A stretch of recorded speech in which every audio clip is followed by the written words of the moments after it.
Alors on s'est arrêté parce que... c'est pas nous qui sommes arrêtés, c'est la balise. C'est la balise.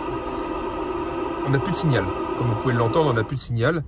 Donc en fait, ce qui s'est passé, explique Robert, en fait, elle a pris froid. Voilà, donc ça c'est la problématique des M20 qui sont à la fois, elles sont moins isolées je trouve finalement que par rapport aux M10. Non, moi je crois au contraire, elles sont mieux isolées. Ouais, mais bon, par contre, les piles c'est de la pile, chinoiserie, c'est le cas de le dire. La pile, elle avait 2 volts 65 au départ, à Nîmes.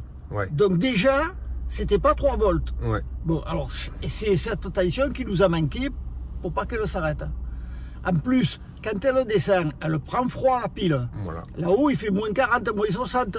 Donc, au fur et à mesure qu'elle descend, il y a de l'humidité qui rentre, elle givre la pile. Et ça détruit encore plus l'autonomie de la batterie. Voilà, c'est ça. Donc, elle s'est arrêtée in fine à 6400 mètres, voilà. 6400 mètres d'altitude. D'ailleurs, vous pouvez le voir là maintenant à l'écran.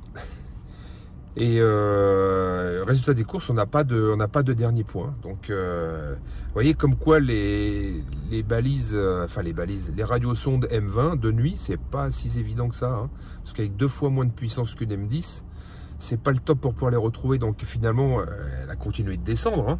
Elle a peut-être même touché le sol à l'heure qu'il est.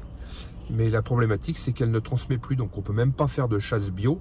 On n'a plus de relevé, on n'a plus rien. Donc voilà, après ça part dans la nature, et il fait nuit. Faire une triangulation, va la retrouver dans la colline. Faire une estimation quand elle est à 400, 300, 400 mètres d'altitude, ça peut toujours se faire. Mais quand elle est à 6000 mètres, pardon, c'est trop aléatoire. Wow. Donc puis si elle tombe en forêt, alors je vous laisse imaginer que c'est encore presque impossible d'aller la récupérer. Donc finalement, on va rebrousser chemin, hein. On n'a pas pu la trouver celle-ci, et on va tâcher de se rabattre sur celle de cet après-midi.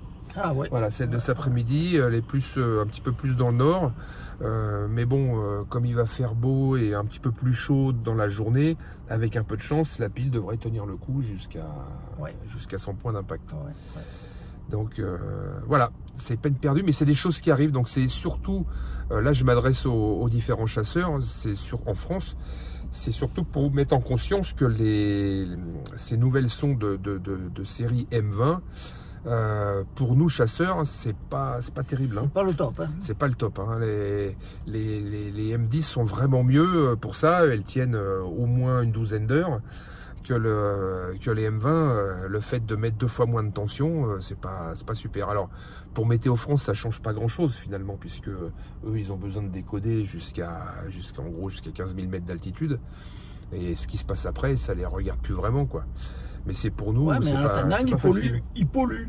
En attendant, ils polluent. Ils polluent parce qu'on peut pas les récupérer. Du moment qu'on ne dépollue pas nous, eh ben, ça reste dans la nature. Voilà, tout à fait.